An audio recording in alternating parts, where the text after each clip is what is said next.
Hello बच्चों, अभी हम लोग क्लास 10th में हिंदी ग्रामर में अलंकार को इस वीडियो में कंप्लीट करेंगे बहुत ही कम टाइम में। तो देखिए, आपको क्या करना है, एक कॉपी कलम पकड़ लीजिए और मेरे साथ में ये सारे क्वेश्चंस को ध्यान से सॉल्व करते जाइए। इससे आपको पता चल जाएगा कि आपका प्रिपरेशन कैसा है और जो भी गलतियाँ होंगी उसको आप सुधार पाएंगे, ताकि एग्ज़ाम में आपका एक भी मार्क्स ना कटे। तो बिना कोई देरी किए चलिए वीडियो को शुरू करते हैं। आप लोगों के लिए फर्स्ट क्वेश्चन है कि सूरदास अबला हम भोरी गुरु चाटी ज्यों पागी में अलंकार है। तो चलिए बताइए, आप लोग नोट करिए कौन सा अलंकार है। ए है उत्प्रेक्षा अलंकार, बी है श्लेष अलंकार, सी है यमक अलंकार और डी है अनुप्रास अलंकार। तो देखिए, इसमें जो है ना उत्प्रेक्षा अलंकार है, इसका ऑप्शन ए सही होगा। उत्प्रेक्षा अलंकार क्यों है? क्योंकि जहाँ पे भी मनु मानव जनु जानव या ज्यों जैसे शब्द होते हैं ना, वहाँ पे उत्प्रेक्षा अलंकार होता है। तो यहाँ पे देखिए गुरु चाटी ज्यों पागी, इसमें ज्यों है, इस ज्यों के कारण जो है ना ये उत्प्रेक्षा अलंकार है। अब इसका ख नंबर क्वेश्चन देखिए, सुनकर क्या तुम भला करोगे मेरी भोली आत्मकथा। इसमें भोली आत्मकथा, इसके ऊपर रेखांकन किया गया है। इसके लिए प्रश्न है कि रेखांकित में अलंकार है, माने भोली आत्मकथा का अलंकार क्या है। तो आपका ऑप्शन ए है उत्प्रेक्षा अलंकार, बी है श्लेष अलंकार, सी है यमक अलंकार और डी है मानवीयकरण अलंकार। चलिए आप लोग कॉपी में नोट डाउन करिए कौन सा अलंकार है। तो देखिए, इसका आंसर है मानवीयकरण अलंकार, ऑप्शन डी। जिन्होंने भी मानवीयकरण अलंकार लिखा है या सोचा है, अपने आप को एक नंबर दे दें। देखिए यहाँ पे मानवीयकरण अलंकार क्यों है, देखिए आत्मकथा एक निर्जीव चीज़ है ना, उसको एक मानवीय गुण जो कि यहाँ पे भोली है, मैंने भोलेपन के साथ, जो कि एक मानव का गुण होता है, उसके साथ तुलना किया गया है। इसी कारण से क्या है, ये मानवीकरण अलंकार है। मानवीकरण अलंकार में किसी भी निर्जीव चीज़ को एक सजीव गुण के साथ, मानवीय गुण के साथ तुलना किया जाता है। तो इसके बाद देखिए, जिन्होंने दो सही बनाए हैं उनको 2 नंबर मिल चुका होगा। अब ग नंबर को देखिए, ग में बोलता है कि निम्नलिखित में से कौन सा विकल्प गलत सुमिलित है। याद रखिएगा ना, गलत। इसमें ए देखिए, सुनत जोग लागत है ऐसो ज्यों करुई ककड़ी।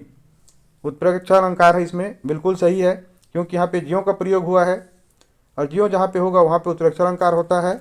इसके बाद ख देखिए, इसका भी देखिए कि पानी परात को हाथ छुओ नहीं, नैनन के जल सो पग धोए।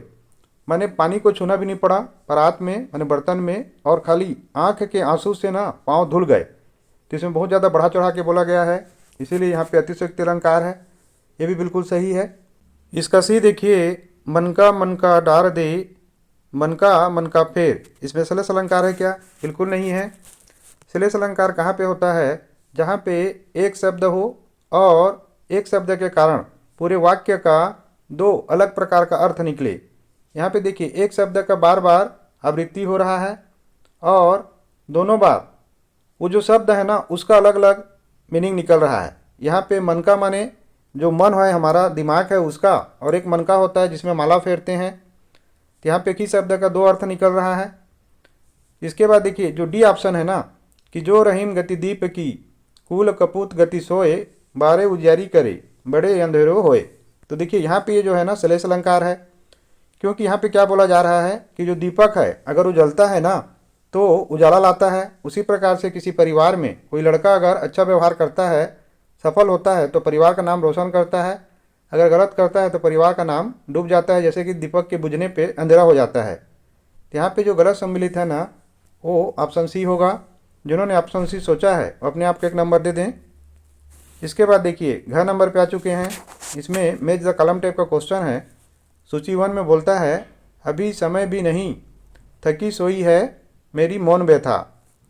अलंकार में कौन सा अलंकार होगा, चलिए बताइए। तो देखिए, ये जो है ना मानवीकरण अलंकार होगा, क्योंकि यहाँ पे जो व्यथा है, जो दुख है, उसको सोना जो कि एक मानवीय गुण है ना उसके साथ में तुलना किया गया है। तो जिन्होंने मानवीकरण सोचा है उनका सही है।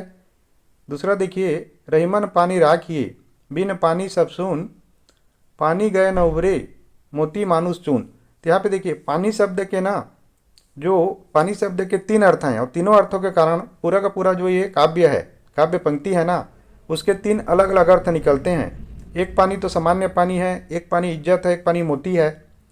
तो इसी कारण से ना ये जो है श्लेष अलंकार है। जिन्होंने श्लेष अलंकार सोचा है उनका सही है।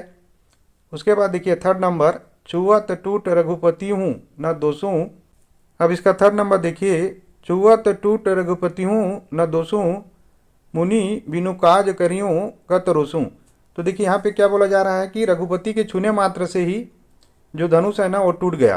तो छूने से तो धनुष नहीं टूटेगा, यहाँ पे चीज़ को बढ़ा चढ़ा के बोला जा रहा है।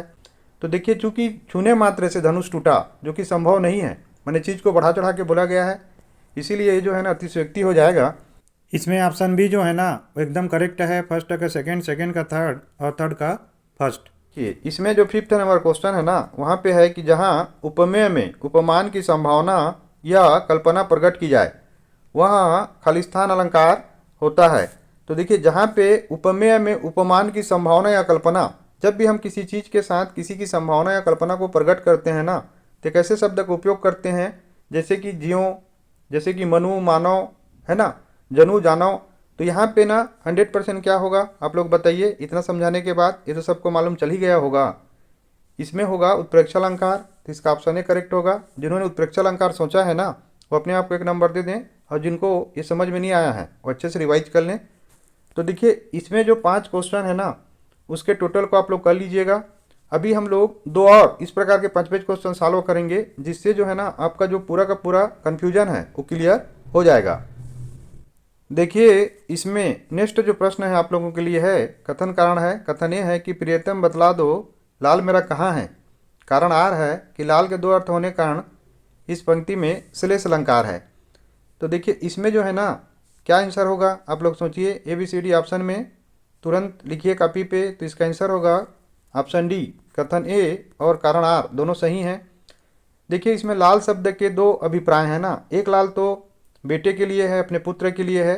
दूसरा लाल जो है ना यहाँ पे मणिक के लिए है, कि जो मणि है ना उसको भी लाल कहकर संबोधित किया गया है। इसीलिए यहाँ पे इस वाक्य के 2 अर्थ निकलते हैं, तो श्लेष अलंकार है। जिन्होंने ऐसा सोचा है ऑप्शन डी वो 1 नंबर यहाँ से ले लें। इसके बाद सेकंड देखिए, इसमें मेज द कलम करना है। का है कि कढ़त साथ ही म्यान ते असी रिपु तंते प्राण। तो देखिए इसमें ना थोड़ा दिमाग लगाइए। इस प्रकार के काव्य पंक्तियों में इसमें क्या बोल रहा है, कढ़त माने निकालना, म्यान से निकालते ही तलवार को जो रिपु है माने शत्रु है उसके शरीर से प्राण निकल गया। इसमें देखिए ऐसा तो होता ही नहीं है कि आपने केवल तलवार को निकाला है, किसी को मारा नहीं है और वो मर जाए। यहाँ पे चीज़ को बढ़ा चढ़ा के बोला गया है।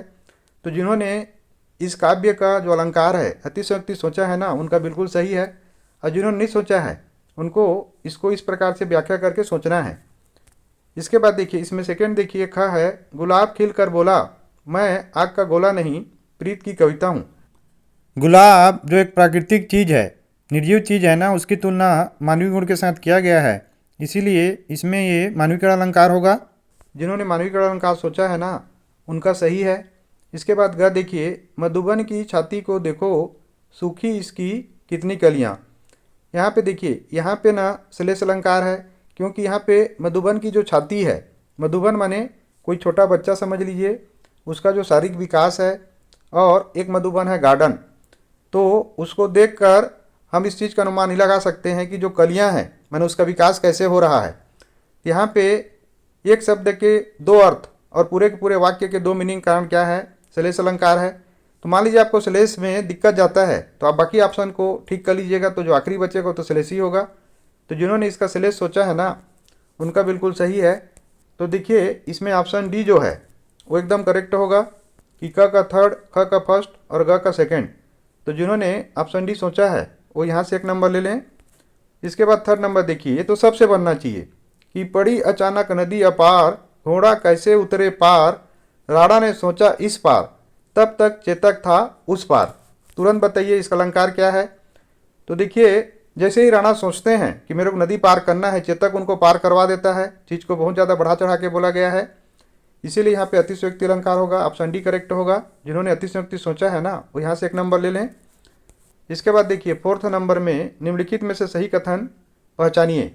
ये है कि उपमेय से उपमान की तुलना होने पर उत्प्रेक्षा अलंकार होता है। बी है पंक्ति में किसी बात को घुमा फिरा कर कहने पर अतिशयोक्ति अलंकार होता है। सी है एक शब्द के अधिक बार प्रयोग होने पर उनके अर्थ भी भिन्न होने से श्लेष अलंकार होता है। और डी है जड़ पदार्थों पर मानवीय क्रियाएं करने का आरोप लगाने पर मानवीकरण अलंकार होता है। इसमें देखिए 3 अलंकारों के परिभाषा को इसमें गलत दिया हुआ है।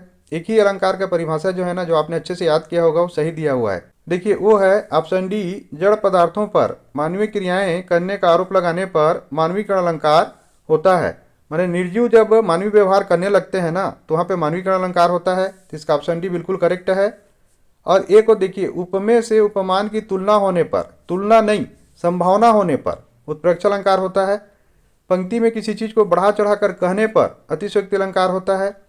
और एक शब्द का ना एक ही बार प्रयोग हो रहा है, लेकिन पूरे के पूरे वाक्य का जो अर्थ है ना अलग अलग होता है, तब जाके श्लेष अलंकार होता है। तो देखिए जिन्होंने इसको डी ऑप्शन सोचा है वो 1 नंबर यहाँ से ले लें।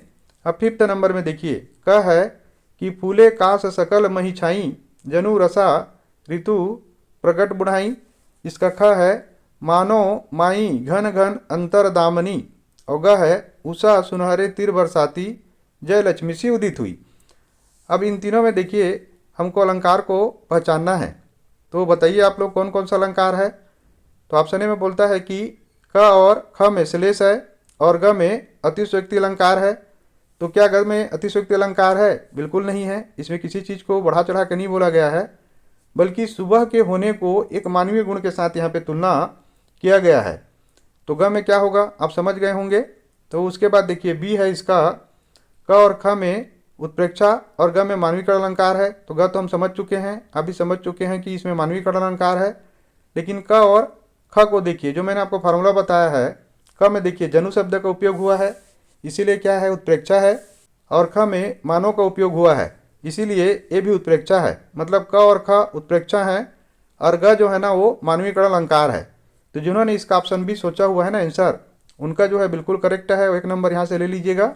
अब आप लोगों के लिए नेक्स्ट क्वेश्चन है, सुनत जोग लागत है ऐसो ज्यों करुई ककरी में अलंकार है। तो इतने समझाने के बाद इसका आंसर तुरंत आप लोगों को समझ में आ गया होगा। तो देखिए इसका आंसर है उत्प्रेक्षा अलंकार, क्योंकि यहाँ पे ज्यों का प्रयोग हुआ है। तो जिन्होंने उत्प्रेक्षा अलंकार सोचा है वो 1 नंबर ले लें। इसका ख देखिए, कहीं सांस लेते हो घर घर भर देते हो, पंक्ति में निहित अलंकार है। ये भी अच्छे से समझ में आ गया होगा आप लोगों को। तो इसका आंसर क्या है बताइए। तो इसका आंसर है मानवीकरण अलंकार, ऑप्शन डी। जिन्होंने मानवीकरण सोचा है ना वो पूरा नंबर ले लें, क्योंकि यहाँ पे देखिए निर्जीव चीज़ को सजीव चीज़ों के साथ में तुलना किया गया है। इसके बाद ग देखिए, उस काल हमारे क्रोध के तन कांपने उसके लगा, मानो हवा के जोर से सोता हुआ सागर जगा। ये भी बहुत ईजी है, यहाँ पे मानो शब्द का प्रयोग हुआ है, इसीलिए यहाँ पे क्या होगा उत्प्रेक्षा होगा। ऑप्शन ए करेक्ट होगा। जिन्होंने उत्प्रेक्षा सोचा है वो 1 नंबर ले लें। अब तो काफ़ी ईजी लग रहा होगा आप लोगों को।